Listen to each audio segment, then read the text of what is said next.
We'll handle this. We'll take the long way. What if instead of taking the long way, Padme took the short way on Naboo? Let's go back to that fateful battle in the palace of Naboo, where they're engaging the Separatist forces and the Jedi are engaging Darth Maul. If Padme, instead of ordering her troops to go the long way, had decided to stay behind and try to pick off Darth Maul, what would happen? So in this scenario, Padme decides to stay behind, points her blaster at Darth Maul, and takes a few pop shots at him, one of them hitting him in the left butt cheek, causing him to stumble back and get sliced in half by the Jedi. Of course, because of the fact that she helped take down a Sith Lord, she is regarded as a war hero, as a veteran, and she gets high honors. Of course, I would still be destroying the Separatist station in space with no problems whatsoever. Meanwhile, back at the Senate, Padme becoming a war hero so early in her career catapults her to the top. She has galactic-wide fame and is even able to form her own political party called the Amidalians. The Amidalians believe in peace through diplomacy, trade, and negotiation. This causes huge complications for Palpatine because he's not able to have an iron grip on the Senate like he did in the original timeline, because so many of them actually want a peaceful end to the war instead of trying to go through the militaristic strategy of mobilizing clones and having a long drawn out war. So you basically get two major political factions in the Senate. You get the Amidalians, who follow Padme and her peaceful philosophies, and then on the other hand, you have the Palpatonians. The Palpatonians are the ones that believe in big government contracts, lots of military spending, drawn-out wars, and never-ending conflicts as long as it makes the Republic richer. So those two parties have roughly even control in the Senate, and this significantly slows down Palpatine's progress and his ability to manipulate the entire galaxy. The Amidalians have conferences where they try to decide peaceful negotiations to end the war with the Separatists. Meanwhile, the Palpatonians, every chance they get to speak, they basically say kill them, crush them, and crush them.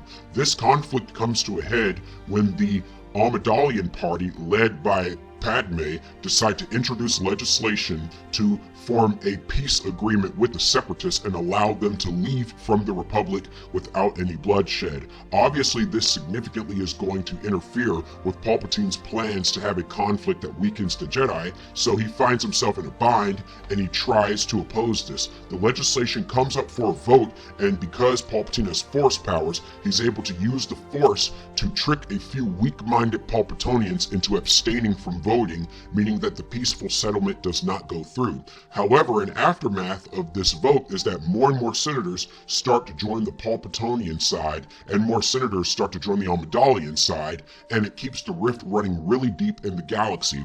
However, because the Amidalians are led by a beautiful woman with a gun, whereas the Palpatonians are led by a wrinkly old ballsack with yellow teeth, basically over time, Padme's side decides to get a little bit more favor with the galaxy. People decide to follow her a little more, a lot of it because of optics and because she's a more eloquent speaker than Palpatine, and he kind of creeps people out. So this complicates his plans very greatly. To make matters worse for Palpatine, Dooku turned down his offer to join the dark side because basically in this continuity, since Qui-Gon did not die at the hands of Darth Maul, Dooku doesn't hate the Jedi, and so he basically stays on the light side of the Force. Also, to make matters even worse, is that now Padme is directly engaging with the Separatists in negotiations, basically trying to raise them up and to gain their trust so that they decide to peacefully form an agreement with the Republic as opposed to fighting them. This weakens Palpatine's shadowy grip on the group of Separatists and makes his plans that much more difficult. He is seething with rage behind the fact that some little girl is basically obstructing his entire political strategy. And to make matters worse, she's not even a Jedi. She's just a normal human being that is stopping him, who basically thinks that he's God. And if he were to assassinate her, he knows that would cause open rebellion, so he doesn't want to do that. So he decides to try to have it indirectly done in a way that doesn't implicate him. So instead of Dooku hiring a bunch of bounty hunters to go after Padme, Palpatine decides to do so. So he hires some bounty hunters to go after Padme and the Jedi. And so basically you get chaos in the galaxy. Of course, Obi-Wan and I would stop the assassination attempt on Padme, just like what you saw in Attack of the Clones. However, some assassins would invade the Jedi Temple, and a few Jedi would actually die in the process, and it would cause a lot of chaos in the galaxy, and it would basically cause relations in the galaxy to break down, and there to be chaos everywhere. Palpatine would take advantage of this and assassinate Jar Jar Binks and a few Amidalian senators. As a result, basically, because a few Amidalian senators were assassinated, that puts control of the Senate back into Palpatine's hands, because basically the majority that's left alive are Palpatinian senators. So as a result, Palpatine gains unilateral power in the galaxy, and he decides to consolidate his government, and the first things that they do when they have absolute power is they ban being an Amidalian, and they also ban being a Jedi, and they basically impose the death penalty on being a member of either one of these groups. They also authorize the clones to be activated so that they can fight against the Jedi and the Amidalians, because Palpatine has given a speech that has basically convinced them that the Amidalians and the Jedi are treasonous traitors that are trying to obstruct proper functioning of government by blocking the Palpatinian agenda. And the people of the galaxy are kind of stupid, and they have been brainwashed into believing that what's good for Palpatine is good for them as well, so a lot of common people in the galaxy end up falling behind Palpatine. Of course, the fact that he knows how to use Jedi mind trick helps matters a lot. So he decides to execute Order 66 and invade the Jedi Temple. Obviously, because he was not able to recruit a new apprentice because Dooku turned him down, he ends up doing Operation Nightfall by himself. So Dooku and Yoda decide to hold off and engage Palpatine trying to capture him. Qui-Gon and Obi-Wan decide to do the Jedi defense of the temple and hold off the clones. Meanwhile, I evacuate all of the younglings, Source Bandim included. I am in charge basically of the evacuation process, so I get all of the younglings and Padawans off-world, and we fly away to make sure that they get away safely while the Jedi Temple is being attacked.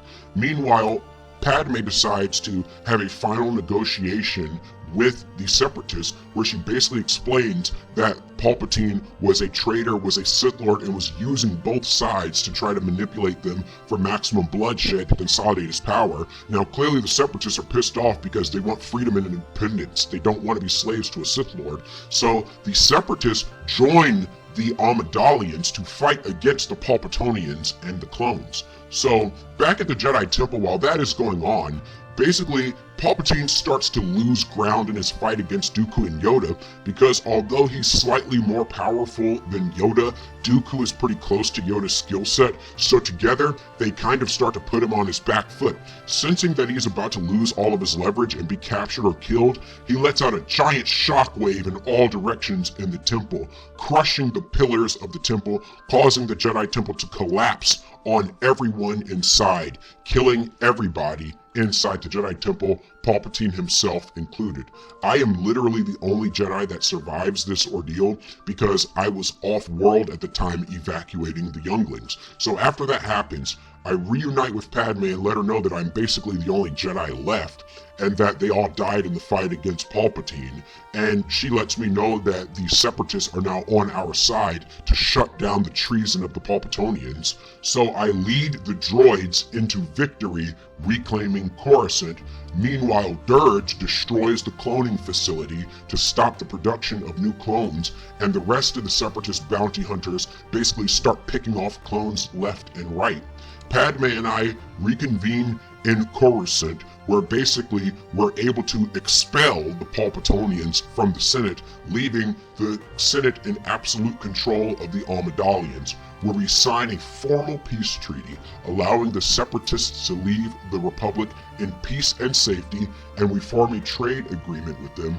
Then, after all of that business is done, we attend Jar Jar Binks' funeral, we attend Bail Organa's inauguration as the new Supreme Chancellor, and Padme and I retire as the King and Queen of Naboo. And any Force users that want to come learn how to use a lightsaber in the Force from me, I basically charge them low prices for their lessons, and I basically rebuild the Jedi Order from Naboo, but it's more of a loose association of light side guys as opposed to a cult led by a sociopathic goblin frog. And years later, our son Luke starts his own Jedi Order. And that is how things would go. Now, with this what if scenario, I wanted to more or less explore the politics of the universe. I didn't want everything to just be a massive lightsaber duel with explosions everywhere. So let me know what you guys think in the comments below. Do you like this kind of what if that's more slice of life, or do you just want to see more heads roll? Have a great day.